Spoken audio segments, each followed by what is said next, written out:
What's up, it's a Coaster Quiz, and today I'll be reviewing Phantom's Revenge, the Morgan, formerly Arrow, hypercoaster located at Kennywood in West Mifflin, Pennsylvania.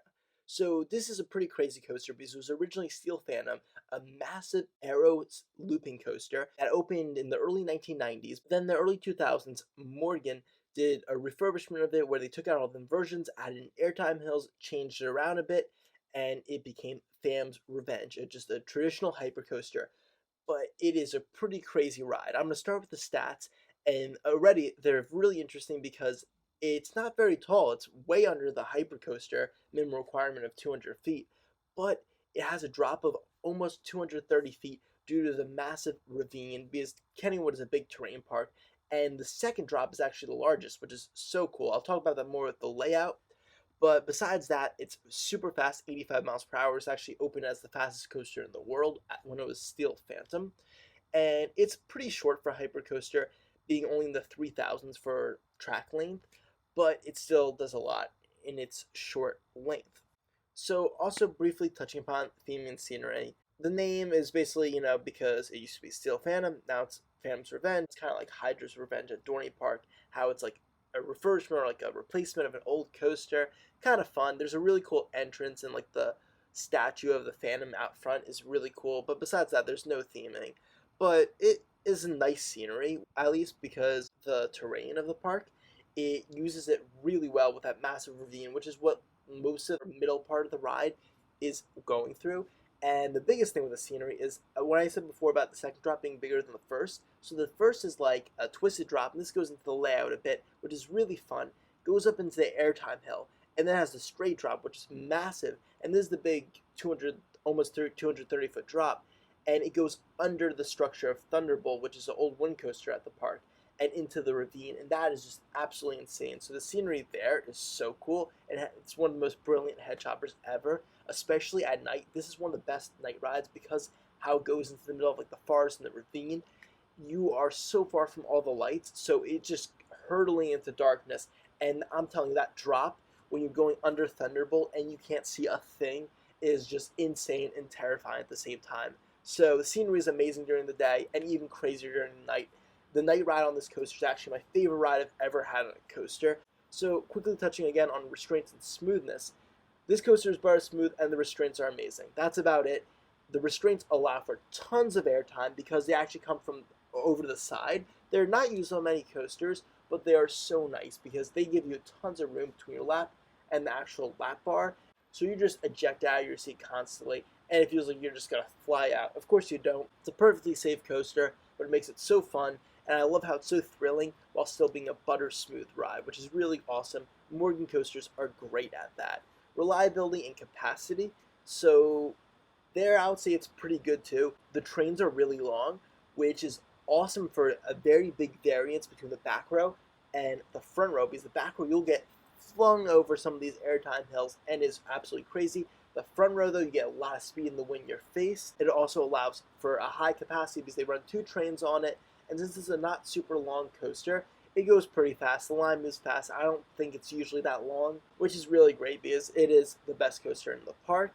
So you can get a lot of rides on it, which is so awesome. I got a good amount of rides on it in the front, the back, and the middle, trying out different seats. And so finally, the big things I wanted to discuss more are the layout and the intensity.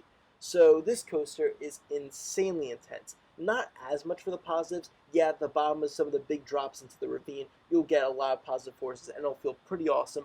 But it's more about the negative G's, and oh my gosh, they hit hard. Especially the finale with this crazy double down that it doesn't make any sense how long the train is and how fast you're going, how it's safe to go over this double down because there's such like small little hills, and also the airtime hill that leads into the brake run. They're just insane and some of the most powerful airtime you'll experience on a coaster.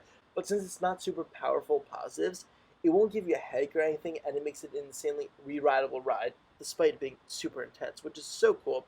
And then the layout, so after those two big drops, you go into this massive turn over the ravine where you really don't lose speed. This ride's pacing is impeccable. You are going so fast into the brake run, and this massive turn is just a great chance to feel the speed and appreciate the scenery as you're flying above the air. It is so fun. but then it starts going really low to the ground after that as it traverses back to the station. And the big finale with all those little airtime hills and quick side-to-side transitions, it is insane. There's a lot of laterals here, and of course a lot of negative G's and just ejector out of your seat. Every hill in this is pure ejector, except maybe the first hill, which is more of just like getting ready for that big drop than anything. That actually has some good floater. So there's a great variety of elements here for such a short ride. My biggest complaint is that the ride is a little short. I would have wished it would be a little longer, but it is one great rush and is so exciting.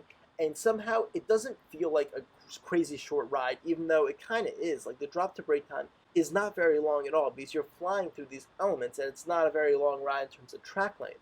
But it just accomplishes so much in such a short time. It is a masterful creation, one of my favorite coasters of all time. And yeah, needless to say, yeah, I love Phantom's Revenge. I just think that there's no other sensation as these crazy elements and just where you're just wondering how is the train going to go through these like either lateral transitions or like airtime hills, and it's just mind-boggling. There isn't really another hypercoaster like it. Phantom's Revenge easily lived up to the hype for me. I know it's voted one of the best coasters in the world routinely, and I was wondering, would it really be that great? Because I looked at it and I was like, it's a really cool, unique layout and stuff. The airtime could be very good, but it's so short, and I'm not a huge fan of short coasters often, but it didn't matter here. It did its job perfectly. It packs in many insane ejector hills, one great floater hill, two amazing drops, one banked and one straight, some great head chopper effects, some amazing terrain usage, some crazy laterals. This coaster is a must ride for anybody in the world. So, of course, I'm giving it a 10 out of 10. One of my top 10 coasters of all time. You can see the full top 10 list right here in the iCard up above.